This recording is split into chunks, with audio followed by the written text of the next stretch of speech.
एक बार की बात है।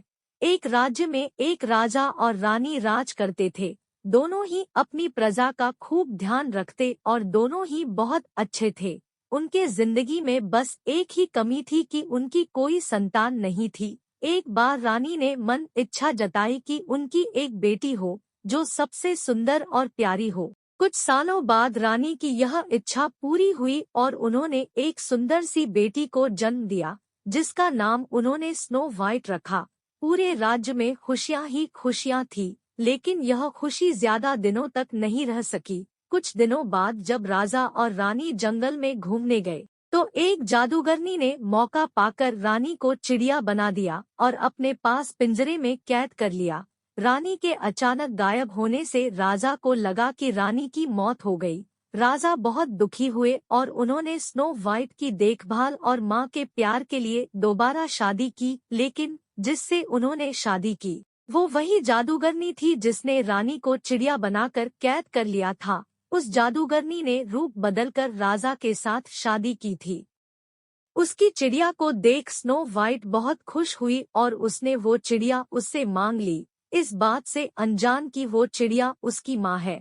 स्नो वाइट उसे बहुत प्यार से अपने पास रखती। उस जादूगरनी को स्नो वाइट के रूप से बहुत जलन थी। वो चाहती थी कि पूरी दुनिया में सबसे खूबसूरत वही हो। उस जादूगरनी के पास एक जादुई आईना था जिससे वो हर रोज पूछती कि सबसे सुंदर कौन।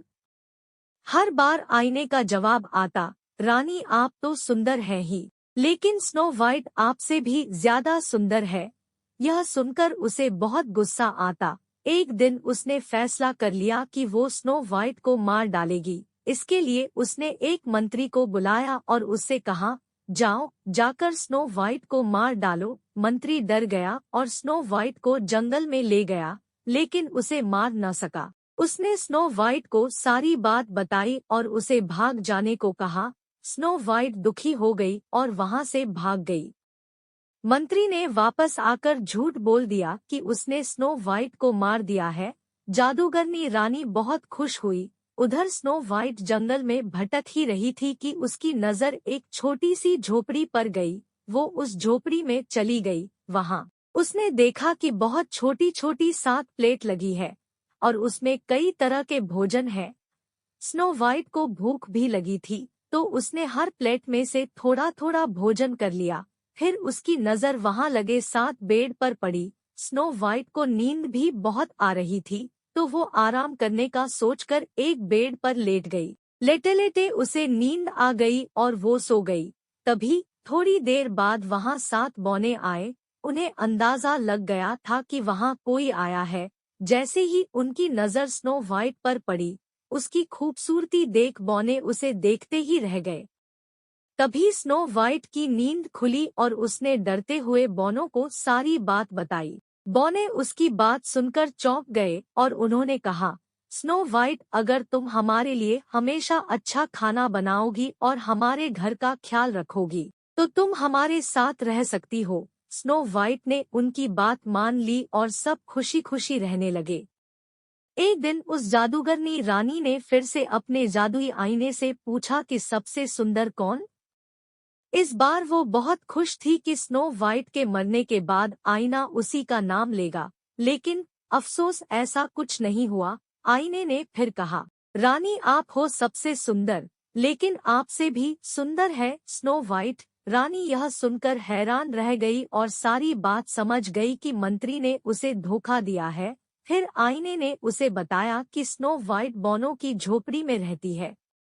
यह सुनने के बाद जादूगरनी रानी ने तरकीब निकाली। उसने जादू से जहरीला सेब बनाया और उसे स्नो वाइट को खिलाकर उसे हमेशा के लिए सुलाने का सोचा। वो अपना रूप बदलकर स्नो वाइट के पास पहुंची। उसने स्नो वाइट को सेब खरीदने को कहा और खरीदने से पहले उसे चखने के लिए वो जहरीला सेब दिया। स्नो वाइट उसे बूढ़ी औरत समझकर मना नहीं कर सकी और उसने वो जहरीला सेब चख लिया। सेब चखते ही स्नो वाइट की तबीयत बिगड़ने लगी और उसी बीच वो जादूगरनी अपने असली रूप में आ गई और स्नो वाइट के सामने हंसने लगी। स्नो वाइट अपनी सौतेली माँ को देख हैरान रह गई और गहरी नींद में चली गई। उसके कुछ देर बाद ही वहां बौने आए और स्नो वाइट को वहां पड़ा देख वो दुखी हो गए। उन्हें लगा स्नो वाइट उन्हें हमेशा के लिए छोड़कर चली गई। उन्होंने उसे दफनाने का सोचा, लेकिन उनका मन न माना और उन्होंने उसे एक शीशे के ताबूत में रख दिया। तभी वहां राजा के दोस्त का बेटा, जो कि एक राजकुमार था, वो आया। स्नो वाइट को देख वो चौंक गया और बहुत दुखी हुआ।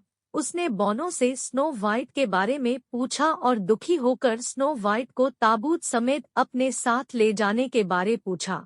सारे बौने दुखी हो गए। उन्होंने ताबूत का शीशा खोला और राजकुमार ने स्नो वाइट पर प्यार जताते हुए उसके हाथ को चूमा। इतने में स्नो वाइट को होश आ गया। स्नो वाइट ने सबको अपने सामने देख सारी बात बताई। सब समझ गए कि जादूगरनी सौतेली माँ की वजह से ही ऐसा हुआ है। वो बौने जादूगर बनकर राजा के दरबार पहुँचे और उन्होंने कहा कि उन्हें पता है कि रानी को खूबसूरत बनने का शौक है। वो उन्हें बहुत खूबसूरत बना सकते हैं, लेकिन उन्हें उनके साथ चलना होगा। रानी और राजा उनके साथ चल पड़े और जैसे ही रानी पर सूरज की किरणें पड़ी, वो अपने जादूगरनी के रूप में आ गई। वहाँ स्नो वाइट और राजकुमार भी पहुँचे। स्नो वाइट को देख राजा खुश हो गए। उन्होंने राजा को सारी बात बता दी और फिर बौनों ने अपनी शक्ति से जादूगरनी के जादू को खत्म कर दिया। जादू खत्म होते ही चिड़िया बनी असली रानी अपने रूप में आ गई। राजा और स्नो वाइट रानी को देख बहुत खुश हुए और जादूगरनी को बंदी बनाने का आदेश दे दिया। इसके बाद राजा रानी ने स्नो वाइट और राजकुमार के विवाह का आयोजन किया और बौनों को तोहफे दिए। सभी खुशी खुशी रहने लगे। कहानी से सीख। इस कहानी से यही सीख मिलती है कि बाहरी खूबसूरती से ज्यादा अंदर की खूबसूरती ज्यादा मायने रखती है।